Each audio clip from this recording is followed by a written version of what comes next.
Bom, boa noite a todos. Tudo bem, galera do quinto período?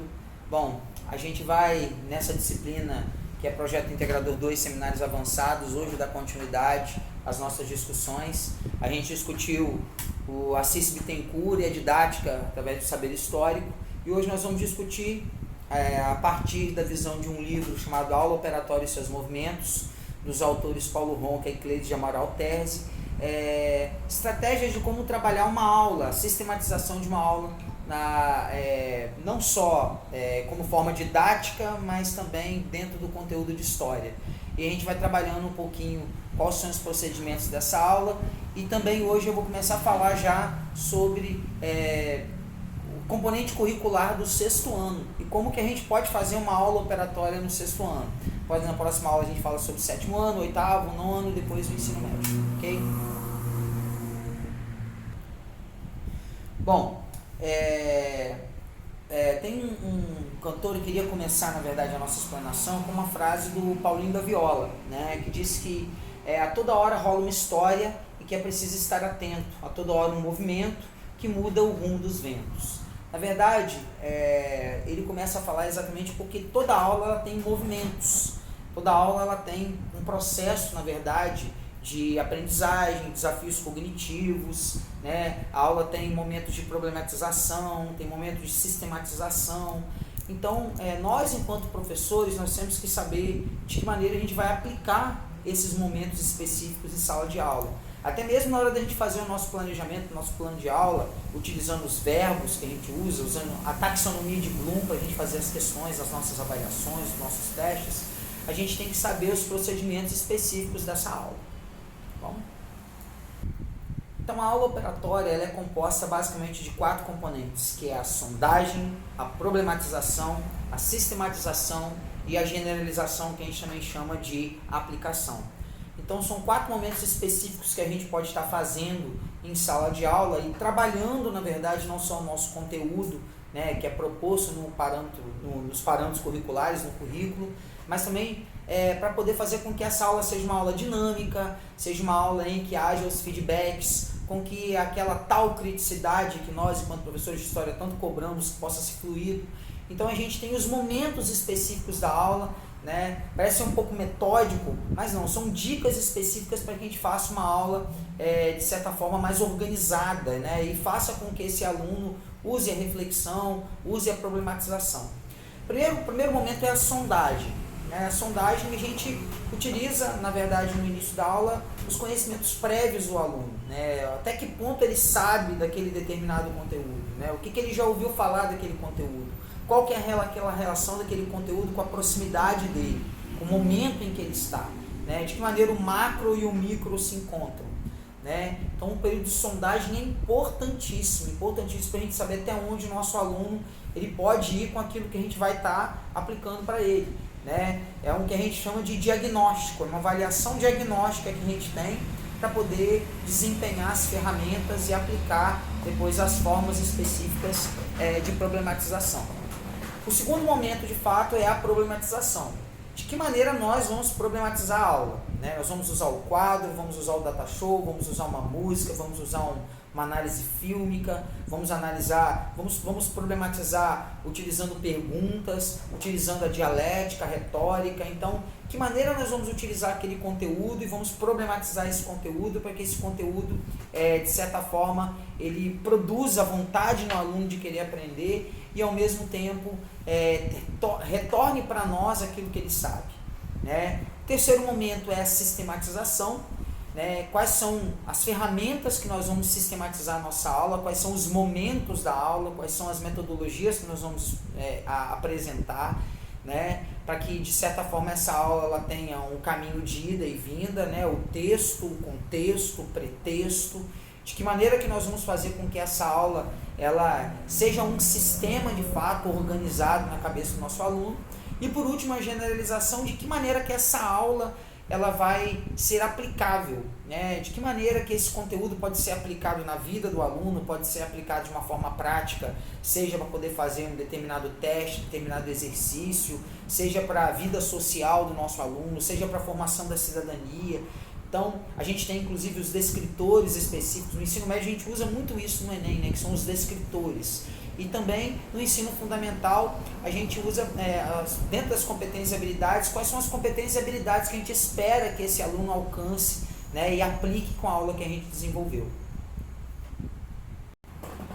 Geralmente, a partir da aula operatória, a gente organiza um plano de aula, né? Um plano de aula basicamente que tem a identificação, né? A gente escreve lá e vai enviar para os nossos pedagogos, né? Para os coordenadores, para os supervisores específicos, eles possam estar acompanhando e também dando sugestões. Vai ter uma identificação, vai ter essa identificação aí, depois vai ter o desenvolvimento da aula. Desse desenvolvimento da aula a gente já começa a produzir as avaliações diagnósticas e também as problematizações. Depois nós temos os conteúdos inseridos, que é a forma pela qual nós vamos sistematizar, os procedimentos metodológicos e, por último, a avaliação. De que maneira nós vamos estar avaliando, de que maneira que esse aluno vai estar devolvendo para a gente, né, esta aula que nós podemos estar fazendo, seja em 50 minutos, seja em 100 minutos, seja em 150 minutos. Né? É isso aí. Bom, para fazer a aplicabilidade da aula operatória do Paulo Ronck e a Cleise Amaral Terzi, eu quero começar a fazer essa aplicabilidade a partir dos parâmetros curriculares nacionais, a partir da grade curricular que a gente tem. Então a gente tem, por exemplo, aqui o 6º ano, né? A gente vai começar falando do 6º ano. Depois, no decorrer das nossas aulas, a gente vai falar do 7º, 8º, 9º, 1º, 2º e 3º ano. Então, que conteúdos que a gente trabalha lá no 6º ano e como que a gente pode, a partir daí, produzir uma aula operatória sobre esses conteúdos. Então, no 6º ano a gente começa a falar sobre a introdução do estudo da história, o que é história, o tempo e a história, as fontes históricas. A gente pode estar utilizando aqui algumas estratégias interessantes, como músicas, né? Tempo Rei, Gilberto Gil, né? O Tempo Não Para, de Cazuza. A gente pode falar especificamente de músicas que trabalham com o tempo, trabalhar uma linha do tempo específica para falar do que é a história e também uma linha do tempo do próprio aluno, né? Qual que é a linha do tempo da vida dele, né? Fazer uma abordagem com ele, como é que ele viveu, através de fotos, né? Ou através de depoimentos, o aluno pode produzir a sua própria linha do tempo. Né? E aí entender que a história está muito mais perto dele do que imagina. Também é o momento de se trabalhar memória, o que é memória, o papel do historiador. A gente pode brincar de Sherlock Holmes, Indiana Jones, usar essas coisas como método histórico investigativo, né? De que maneira esse método histórico indiciário e investigativo pode simplesmente citar e suscitar nesse aluno, né? Problematizar com esse aluno a vontade de realmente ser um ser histórico importante. Né? E aí a gente continua e trabalha os conceitos específicos dessa introdução à história, né? Usando filmes, usando músicas, usando dinâmicas, né? Tem uma dinâmica interessante também que é a máquina do tempo, né? Que os alunos eles podem estar fazendo, né, algo importante, né? E criando uma máquina do tempo de garrafa PET, enterrando essa coisa num lugar, esse fato importante. Daqui a alguns anos, daqui a alguns meses, retirar e ver se aquilo que eles estavam pensando naquela época está do mesmo jeito que o mundo está agora. Então, são fatos importantes assim, e dinâmicas interessantes que a gente pode trabalhar também com o aluno nesse conteúdo histórico. O próximo conteúdo são as primeiras sociedades, aí que tem o homem na pré-história, né? Fala do paleolítico, fala do mesolítico, do neolítico, da idade dos metais, né? Tem alguns filmes interessantes, 10.000 a.C., tem a Guerra do Fogo, que pode ser utilizado, a música Homem Primata, né? E além disso, né, aquele debate entre evolucionismo e criacionismo, tomando os devidos cuidados, né, que a gente tem, né? Especificamente para falar desse homem que evoluiu. E a gente pode tratar de fato também do hoje para ontem, né, de coisas que ainda são utilizadas hoje, né, que parecem ser meio que selvagerias, barbáries, e que podem ser relacionadas com o homem na pré-história. E principalmente destacar a escrita, né, a escrita como importante, né, de que maneira que a escrita ela vai transformar o homem em um ser civilizado. Então, dá para trabalhar bastante coisa para a pré-história também, principalmente a pré-história brasileira, os povos pré-cabralinos aqui, os indígenas daqui, né? E é uma dica interessante para se trabalhar também. Outro conteúdo são as civilizações hidráulicas, né? Ou também chamada de civilizações do regadio: Egito, Mesopotâmia, fenícios, persas, hebreus, China, Índia, Japão, né? A gente pode, além de trabalhar, os alunos curtem muito o lance de mitologia, né? De trabalhar mitologia, organização política, econômica, né? Falar de cultura, muita religiosidade, o politeísmo. De repente rola aí fazer um trabalho com os alunos, um trabalho de pesquisa com eles, para que eles pesquisem esses povos, a civilização, onde que era ontem, onde que é hoje, né? Tem utilização, pode ser utilizado a partir da religiosidade, até a Bíblia, né? O Antigo Testamento pode ser bem utilizado nesse momento aí, para fazer as devidas problematizações. E trabalhar os legados, de que maneira que esses povos deixaram legados, né? O Egito na medicina, os mesopotâmicos no direito, né? Os fenícios com a navegação, o alfabeto, os persas com a questão da pavimentação, da comunicação, do dinheiro, né? E assim vai, a gente consegue dinamizar um pouco a aula e tornar ela mais operacional a partir dessa relação passado e presente, principalmente usando essas civilizações do regadio. Também como conteúdo nós temos a Grécia, e a Grécia a gente pode viajar, né? Tem muita música, tem filmes, tem literatura, dá para trabalhar a questão épica, né? Dá para trabalhar a questão da cidadania, democracia, né? Quando a gente fala de Grécia, as Olimpíadas, a filosofia. Então a gente tem muito recurso importante para trabalhar, tem muito filme, tem música, né? Música para tratar o ontem, o hoje, né? Principalmente essas questões que envolvem, né, o humanismo, né, o antropocentrismo.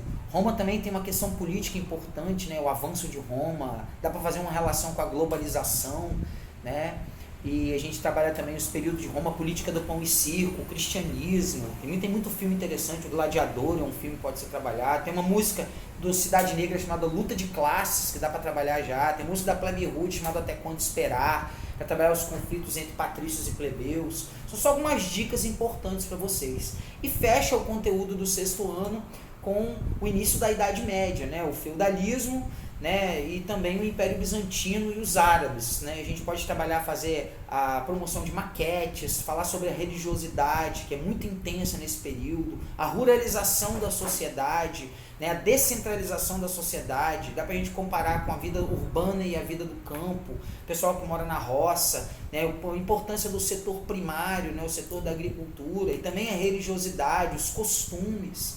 Então, são algumas dicas importantes para vocês aí dentro dessa grade curricular de sexto ano, e a inserção, né, da aula operatória, né, com algumas metodologias para serem inseridas. Beleza? Um abraço a todos, e vou estar também direcionando para vocês outras atividades, outras leituras no decorrer dessa aula. Valeu, um abraço.